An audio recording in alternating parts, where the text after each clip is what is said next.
महात्मा गांधी यांचे आर्थिक विचार यामध्ये आपण विश्वस्त संकल्पना बघणारे.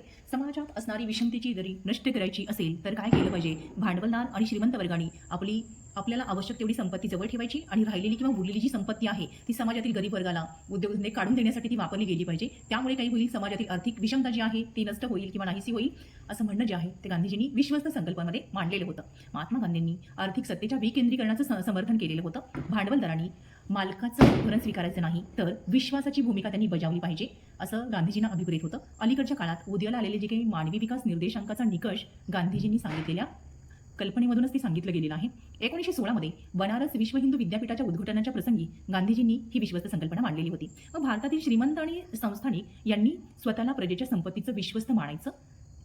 प्रजेची जी काही संपत्ती आहे त्याचं विश्वस्त मानूनच त्यांच्याकडील संपत्तीचा जनकल्याणासाठी वापर केला किंवा वापर तो केला गेला पाहिजे, असं गांधीजींनी तिथं त्यांच्या भाषणामध्ये म्हटलेलं होतं. मग भांडवलशाही अर्थव्यवस्था, खाजगी मालकी हक्क, किंमत प्रधान अर्थव्यवस्था आणि नफा यांनाच इथं महत्त्व दिल्याचं आढळतं. तिथे मग नफा उत्पादनाची प्रेरणा जी आहे, म्हणजे मोठ्या प्रमाणात नफा मिळावा अशी तिथं अपेक्षा असते. मग तिथे नफा उत्पादनाची प्रेरणा असते आणि मग कामगारांना कमी वेतन दिलं जातं. कामगारांचा पगार जो आहे तो खूप कमी असतो, त्यांना जास्त तास काम करावं लागतं. आणि मग इथं एक प्रकारे काय होतं, वस्तू जास्त किमतीला विकून हा भांडवलदार वर्ग जो आहे तो नफा कमवत असतो. भांडवलशाहीत भांडवलदार आणि कामगार यांचे हितसंबंध नेहमी कसे असतात तर परस्पर विरोधी असतात. तर त्यांच्यामध्ये समन्वय साधण्यासाठी गांधीजींनी काय केलं, ही विश्वस्त संकल्पना जी आहे ती मांडलेली आहे. यालाच दादा धर्माधिकारी यांनी विश्वस्त योग म्हटलेला आहे. तर नाग गोरे जे आहेत यांनी समाज समर्पण असं संबोधलेलं होतं. सूर्य समुद्रातील पाणी शोषून घेतो तसं धनिक काय करतो, साम्राज्यातील संपत्ती मिळवत असतो. मात्र सूर्य जलवर्षाव करून पृथ्वीचं पाणी जे आहे ते पृथ्वीला परत देतो. तसं धनिकाने सुद्धा काय केलं पाहिजे, आपली संपत्ती समाजाला परत करावी. भांडवलदारांनी विश्वस्त सिद्धांत जो आहे तो स्वीकारला तर काय होईल, समाजातील जी काही आर्थिक विषमता आहे आणि वर्ग व्यवस्था जी आहे ती नष्ट होईल, असा गांधीजींचा विश्वास होता. भांडवलशाहीत कामगारांची पिळवणूक होतीये, कामगारांना बंड करावं लागतं, रक्तरंजित क्रांतीच्या मार्गाचा अवलंब करावा लागतो, समाजवाद साम्यवाद आणावा लागतो. ही कार्ल मार्क्स यांची विचारसरणी गांधीजींना मात्र मान्य नव्हती.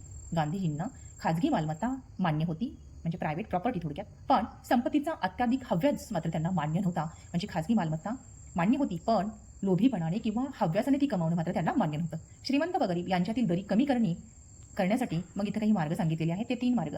एक म्हणजे लुटारांकडून होणारं संपत्तीचं अपहरण, दुसरा मार्ग सरकारच्या कायद्याद्वारे उद्योगधंद्यांचं राष्ट्रीयकरण करायचं, आणि तिसरं म्हणजे दानधर्म केला पाहिजे. म्हणजे गरीब आणि श्रीमंतातील दरी तेव्हाच कमी होईल जेव्हा मग लुटाराकडून होणारं संपत्तीचं अपहरण केलं गेलं पाहिजे. सरकारने कायद्यानुसार उद्योगधंद्याचं राष्ट्रीयकरण केलं पाहिजे, म्हणजे उद्योगधंदे सरकारने स्वतःच्या ताब्यात घेतले पाहिजेत आणि व्यक्तीने किंवा श्रीमंत व्यक्तीने काय केलं पाहिजे तर दानधर्म केला पाहिजे. गांधीजींना राष्ट्रीयकरण आणि अपहरण मान्य नव्हतं. म्हणजे राष्ट्रीयकरण आणि अपहरण म्हणजे पहिले 2 मुद्दे त्यांना मान्य नव्हते, कारण त्यात हिंसा असल्याचं जाणवत होतं. हिंसा होते, श्रीमंतांना त्यात मानसिक त्रास, आर्थिक त्रास सहन करावा लागेल. पण विश्वस्त हा मार्ग खूप चांगला आहे असं त्यांना वाटत होतं. त्यात स्वइच्छेने काही करायचे, श्रीमंतांनी आपल्या संपत्तीचं दान करायचं आहे. त्यात अहिंसक मार्गाने भांडवलदाराचं मतपरिवर्तन जे आहे ते घडवून आणायचे, मतपरिवर्तन झालं पाहिजे आणि त्यातूनच मग कामगारांचं शोषण जे आहे ते थांबेल. कामगार वर्गाला रोजगार देखील मिळेल, शिक्षण मिळेल आणि त्यांना जबाबदारीची जाणीव जी आहे ती निर्माण होईल, असं इथं गांधीजींनी म्हटलेलं होतं.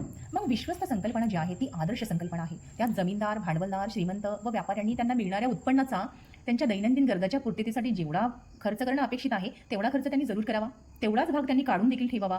आणि मग उर्वरित शिल्लक राहिलेला जो काही भाग आहे संपत्तीमधला तो काय करायचा तर लोककल्याणार्थ किंवा लोकांच्या कल्याणासाठी खर्च करावा.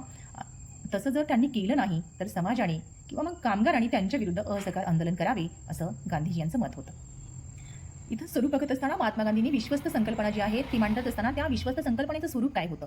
नंबर 1, श्रीमंतांनी काय केलं पाहिजे तर आपल्या संपत्तीचा मालक न समजता त्यांनी विश्वस्त समजलं पाहिजे स्वतःला. आणि नंबर 2, संपत्तीची खाजगी मालकी ठेवायची नाही, या संकल्पनेत अभिप्रेत आहे. म्हणजे संपत्ती खाजगी मालकीची नाहीये इथं असं मानणं अपेक्षित आहे.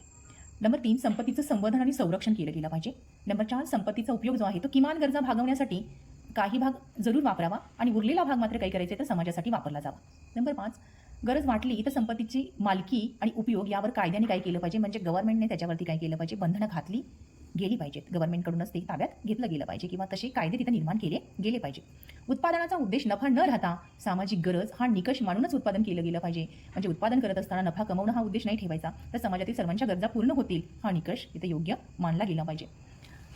समाजामध्ये एखाद्या व्यक्तीला जास्तीत जास्त किती उत्पन्न किंवा कमीत कमी किती वेतन मिळालं पाहिजे हे देखील इथं ठरवलं गेलं पाहिजे.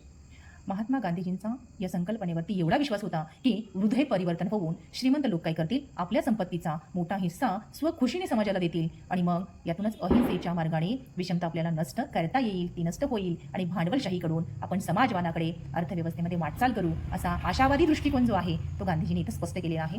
विश्वस्त रचना बघत असताना या रचनेमध्ये काही बाबी आहेत.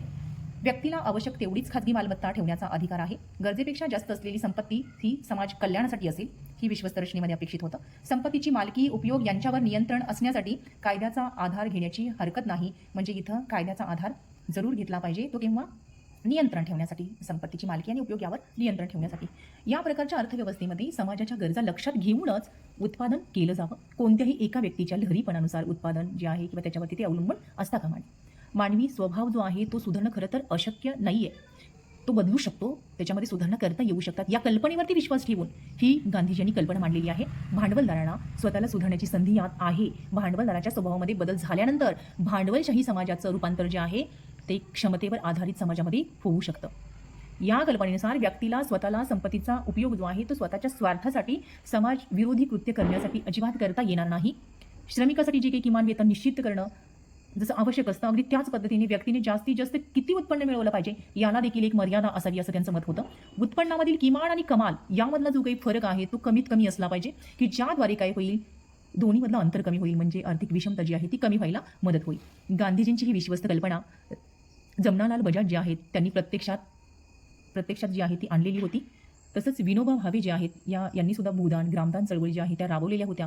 समाजामध्ये परिवर्तन आणण्यासाठी विश्वस्त कल्पना ही खरंच खूप चांगली होती, योग्य आहे आणि त्यासाठी हृदय परिवर्तनाची फक्त आवश्यक आहे. म्हणजे माणसाच्या स्वभावामध्ये थोडा बदल झाला पाहिजे, परिवर्तन जे आहे ते घडून आलं पाहिजे. ही संकल्पना खरं तर समाजात परिवर्तन घडून आणण्याच्या दृष्टीनेच राबवली गेली आणि यामध्ये विशेषतः मानवाचं हृदय परिवर्तन घडवून आणण्याची फक्त आवश्यकता होती.